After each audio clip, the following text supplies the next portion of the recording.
What's going on, everybody? Good morning.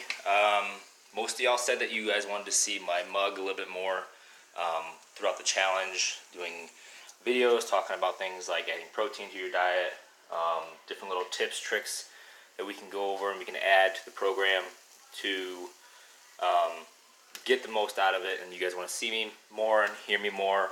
So today, since we talked about this past weekend, talked about getting more protein into your diet, especially most of my girls on the Strong Friends team.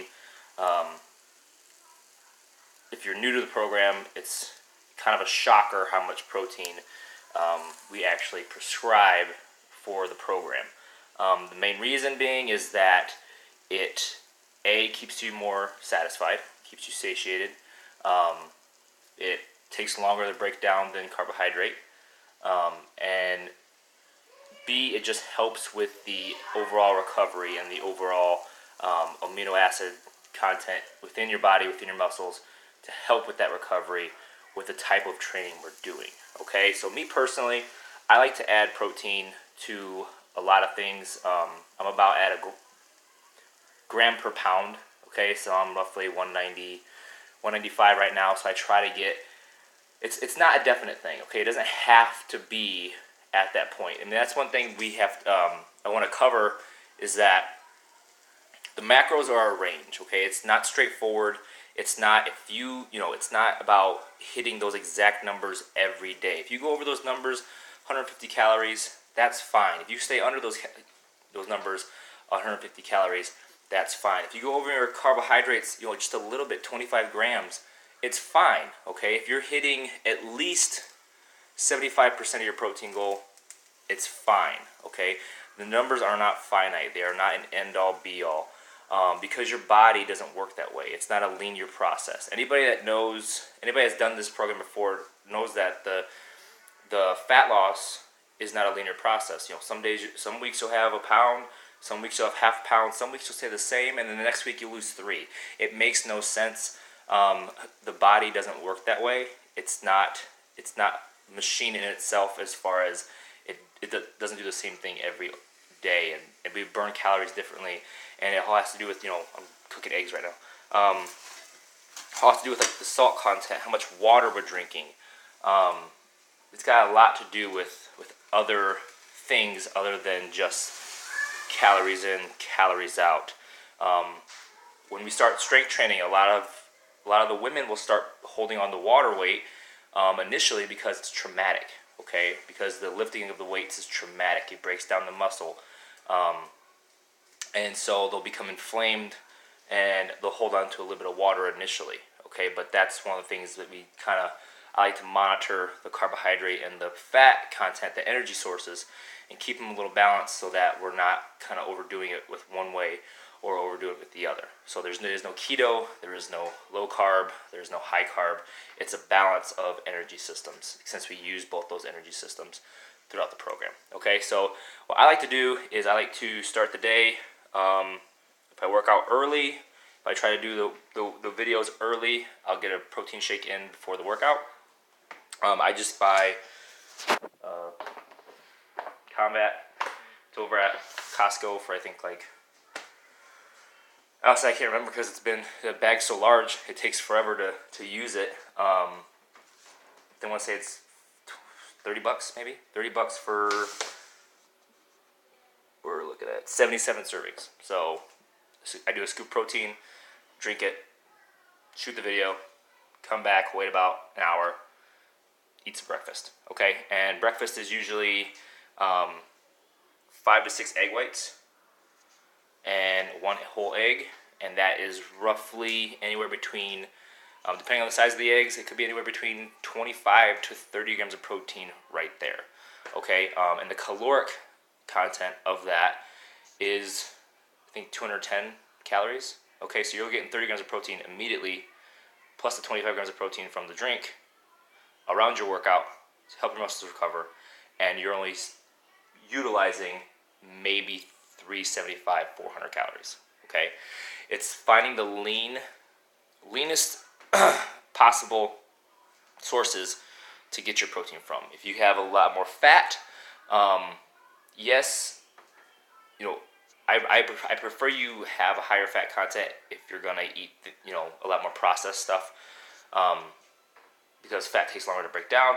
But the more fattier something is, usually it might have a good protein content, but it won't be as high as if the food is lean. Okay, and so that's what I'll do. So if I, and this could be anything. Maybe I have eggs and usually some fruit, or I'll have some oatmeal. And if I didn't have my pre-workout protein, or if I didn't have the eggs and I'm just on a quick run, real quick go-to, I will do oatmeal, and I will put a scoop of the protein in the oatmeal, and I'll mix it around. It's cookies and cream, tastes really good. Also, one thing I like to do is cottage cheese. Some people are like, ugh, it's disgusting. I like it. What I'll do is I'll take the cookies and cream, and I will actually put it inside of the cottage cheese. Now I'll use about a half cup of cottage cheese, and the reason why is because when you mix it, the protein kind of dries out the cottage cheese a little bit, and then it doesn't make it real soupy, but it makes like a cookie dough type of feel, type of texture. And so that's one thing I like to do also, is to mix the protein inside cottage cheese, mix it around so it's a little dry, it can be coagulated, it can kind of be formed into a ball if you want to. And I like to make cookie dough. Okay, like I said, one of the biggest things is that you have to have protein with every meal. Every time you eat, you need to have protein. I don't suggest eating carbohydrates alone, and for the mere fact that when you eat carbohydrates alone, there is nothing to kind of slow down that process of which the carbohydrates are burned. Okay, if you have fat and you have protein, when you ingest your carbohydrates, your body has to break down all the substances that you put inside your body. So, and protein and fat take a little bit longer to digest than a source of carbohydrates. So, when you do that, when you eat those two together, it kind of slows down the process of which the carbohydrate is burned. Less insulin spike. Regards to less fat storage. Okay. So try not to eat carbohydrates alone. Make sure you have protein at every meal, whether it be your snacks.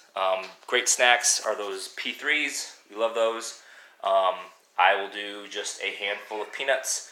I will do hard-boiled eggs. I will do string cheese, mozzarella string cheese. You're looking at 60 grams per string cheese. You're looking at 12 grams of protein roughly. What else? There's so many options nowadays. I guess I know we try to stay away as much processed food as possible, but the good thing is there are a lot of options. If you can't do the whey protein because you have a sensitive stomach, I know Isopure is a type of protein also that is for lactose intolerant people, and it's a little bit more expensive, a little more pricey, but it tastes great, and it works. As far as my vegan or my vegetarian friends, strong friends out there, doing a pea protein or doing a an Orgain. I think it's Costco carries Orgain. I think it's called, and that is a plant-based protein, and those work great because of the fact that you won't necessarily have the higher carbohydrate content with the protein that you usually do when you eat a lot of, not only carbohydrate content, but a lot of gas issues that you eat when you eat a lot of beans or a lot of legumes and things like that. Okay, that's one of the biggest challenges. I'm trying to get out of the light. That's one of the biggest challenges with people that I've worked with who are vegetarian, is that their carbohydrate content is super high, or they only eat things that are kind of fried because it tastes good. So that's one of the things, is try to get the wife's trying to avoid getting on the camera. That's one of the things to try to avoid, is trying to get that excess amount of carbohydrate content within your diet by supplementing it with some sort of good form of organic or vegetable protein, pea protein, hemp protein, something like that, chia seeds, something like that. These all things have higher content of protein that will help with the recovery and to help with not being as sore from the workouts, and to put on as much muscle as possible. Now, I'm gonna touch on this real quick before I end the video. We like muscle. We like strength. We like having not just lean bodies but strong bodies, and getting enough protein into your diet is one of those key aspects of developing that type of body.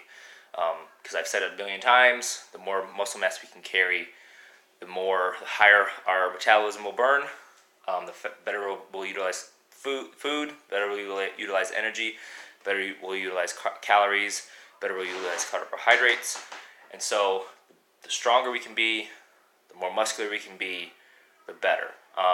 Now, none of us will look like those bodybuilders that are just muscle bound, 300-pound mammoths of muscle, because we have natural genetics. Okay, women, you guys will not put on a massive amount of muscle, okay, by eating a higher amount of protein, which is a fear that initially comes on when we start this process, because your bodies aren't structured to do that. If you take creatine, or if you consume 3,500 calories a day, maybe you might grow larger, you might grow bigger, but it takes time, it takes years. If you want to still have lean muscle,